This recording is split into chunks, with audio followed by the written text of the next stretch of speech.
Hi friend, मैं हूं सनी कपूर और इस वक्त आप देख रहे हैं बॉलीवुड झलक। दोस्तों, कुछ इंसान ऐसे होते हैं जो बहुत जिद्दी होते हैं, आत्मविश्वास से भरे होते हैं। उन्हें विश्वास होता है कि वो अपने बल पर जिंदगी में कुछ ना कुछ कर ही लेंगे, भले किसी का सपोर्ट मिले या ना मिले, भले उनकी फिल्म लाइन में रिश्तेदारी हो या ना हो, भले उनकी जेब में पैसा हो या ना हो। बस एक आत्मविश्वास होता है कि वो अपने लक्ष्य पर पहुंचेंगे ही पहुंचेंगे।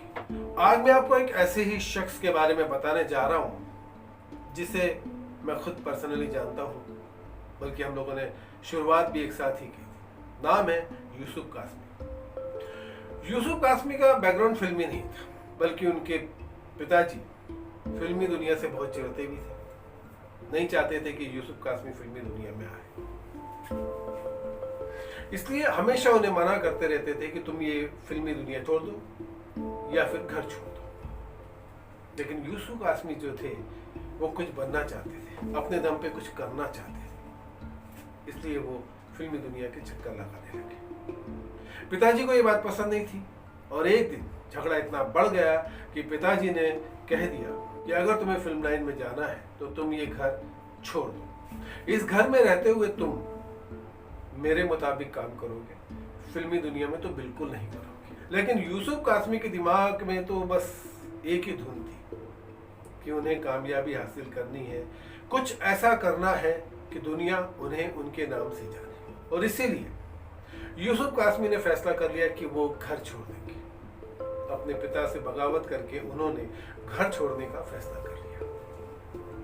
जब ये किस्सा हुआ, घर छोड़ने वाली बात हुई, उस समय घर से बाहर निकलने की बजाय यूसुफ कासमी घर के अंदर जाने लगे। तब उनके पिताजी ने कहा, घर छोड़ना है तो इसी हालत में छोड़ना पड़ेगा, क्योंकि इस घर में तुम्हारा कुछ भी नहीं है, जो कुछ है मेरा है। ये कपड़े जो तुमने पहने वो भी मेरे हैं, तुम यहाँ से कुछ नहीं ले जा सकते।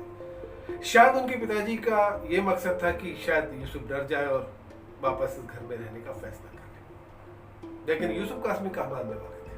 उन्होंने फैसला कर लिया था कि वो वही करेंगे जो वो चाहते हैं, इसलिए वो घर के अंदर गए और पिताजी से कह के गए कि मैं आपके घर से आपकी कोई भी चीज़ लेके नहीं जाऊंगा, मेरी एक चीज़ इस घर में है जो मैं लेने जा रहा हूँ, उसे लेकर मैं चला जाऊंगा। यूसुफ कासमी के पिताजी ने कहा, आखिर तुम्हारे इस घर में है क्या? बोला, एक चीज़ तो है, बताता हूँ। और यूसुफ कासमी अंदर गए और अंदर वाले कमरे से स्मिता पाटिल का फोटो लेकर आए और अपने पिताजी से कहा कि ये तस्वीर मेरी है, ये मैं लेके आया था अपने पैसों से, इसलिए मैं आपका कुछ नहीं ले जा रहा इस घर से, सिर्फ पाटिल की तस्वीर ले जा रहा हूँ। यूसुफ कासमी जो थे वो स्मिता पाटिल के बहुत बड़े फैन थे, उनकी कला से बहुत प्रभावित थे यूसुफ कासमी, इसलिए हमेशा उनकी तस्वीर अपने घर में रखते थे। तो इस तरह यूसुफ कासमी ने अपने पिता का घर छोड़ दिया। सिर्फ घर से लेकर निकले तो स्मिता पाटिल की एक तस्वीर जो उन्होंने अपने पैसों से कमाई करके खरीदी थी, पिता का कुछ भी नहीं लिया। लेकिन जब घर से बाहर निकले तब दुनियादारी उन्हें समझ में आई। न खाने को पैसा था, न पहनने को कपड़े थे, जो भी काम मिलता करना शुरू कर देते। यहाँ तक कि रेलवे स्टेशन के बाहर जो शर्ट्स बिकती हैं फुटपाथ पर, वो तक उन्होंने बेची। 35 रुपए की शर्ट, 35 रुपए की शर्ट, 35 रुपए की शर्ट, ये तक किया। लेकिन हिम्मत नहीं आ रही और अपने लक्ष्य के रास्ते को ढूंढने लगे। इसी दौरान मेरी भी उनसे मुलाकात हुई और हम लोग साथ में प्ले करने लगे। इस समय फिर उन्होंने एक प्ले लिखा, अंत, और एक थिएटर ग्रुप की स्थापना करी जिसका नाम रखा गया स्मिता पाटिल थिएटर ग्रुप। ये जो अंत प्ले उन्होंने लिखा था, ये एक स्ट्रीट प्ले था और इसका डायरेक्शन दिया था मैंने।